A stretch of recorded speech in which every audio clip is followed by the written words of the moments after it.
Hello, my name is Kawan Coville, and this is my final exam, my persuasive speech.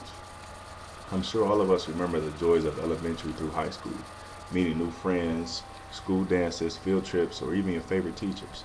But 2 out of every 3 American children, memories of school were all too different. Whether we're talking about being bullied, being talked about, being embarrassed in front of your family, or being around wealthy students, or around people or classmates who had items you could not afford. This is an ever increasing problem in today's society. Students are distracted, embarrassed, and even worse in many situations, scared for all of the safety reasons because of what they have on.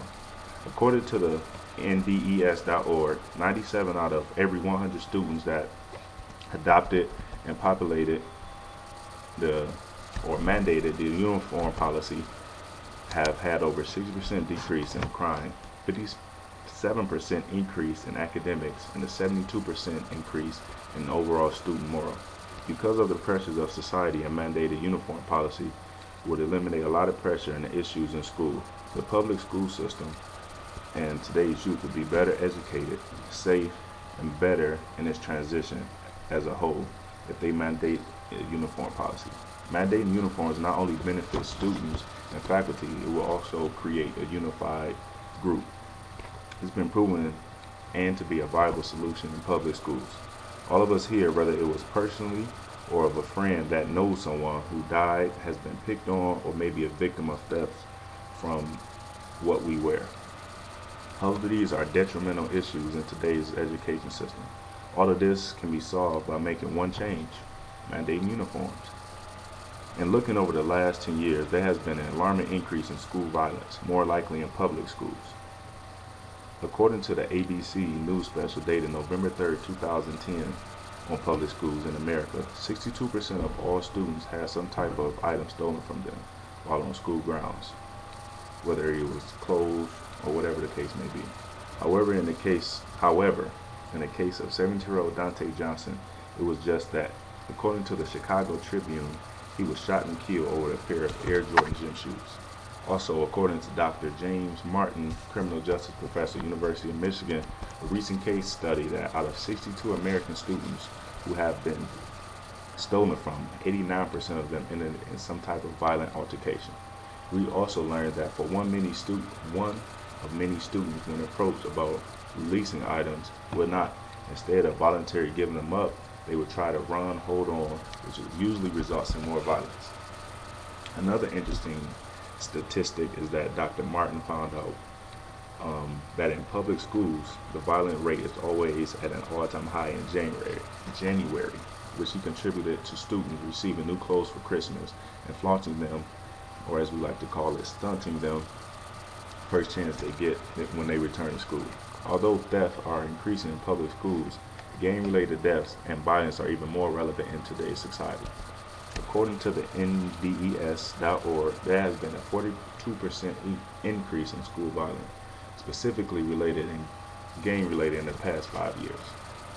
Because of the middle school and high school gang activity, many students have to be careful of what colors they wear.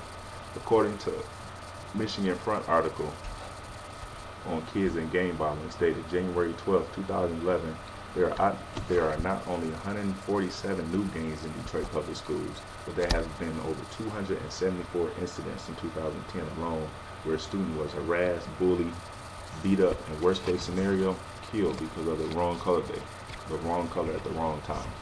According to Mr. Alan Martin, gang prevention counselor for AMTS Incorporation in Compton, back in the 90s, the notorious Blood and Crip gangs were responsible for over 37 deaths of children that were not in a gang, or they just had on the wrong colors in the wrong neighborhoods.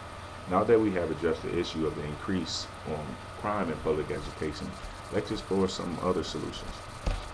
Public schools with mandated uniform policies have had an overwhelming decrease in crime. Having a mandated uniform policy is a clear solution to the address of all issues that I've stated this far.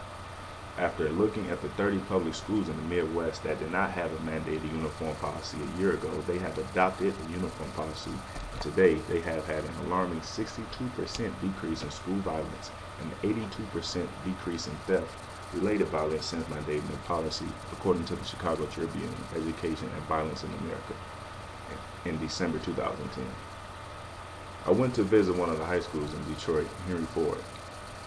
According to summer school students and faculty, a mandated uniform policy will improve the safety and overall health of the education.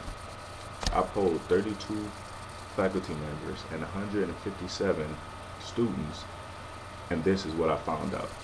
97% of the faculty at Henry Ford feel that uniforms will make the environment a lot safer, with 78% of the students, although like wearing their own clothes, agree that uniforms was necessary for safety reasons.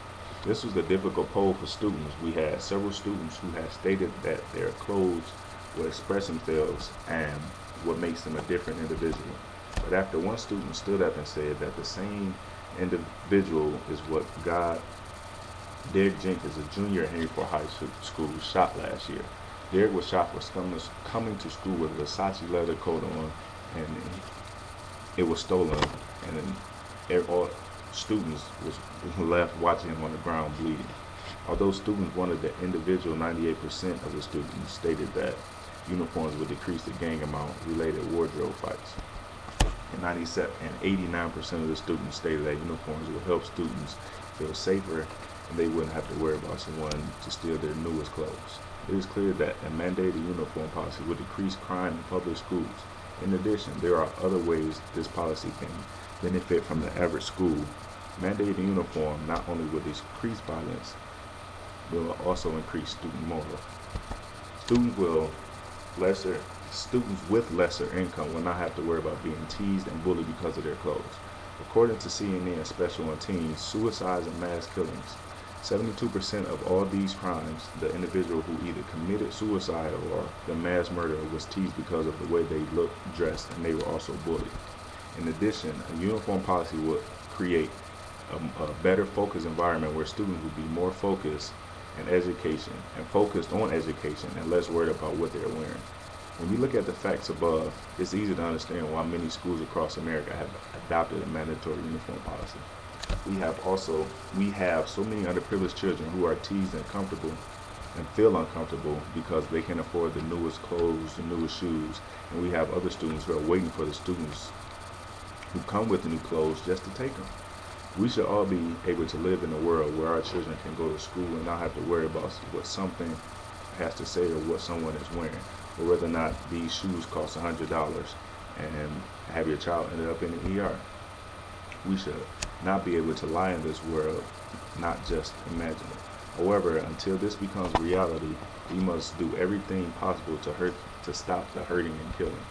If a mandatory uniform policy can be potentially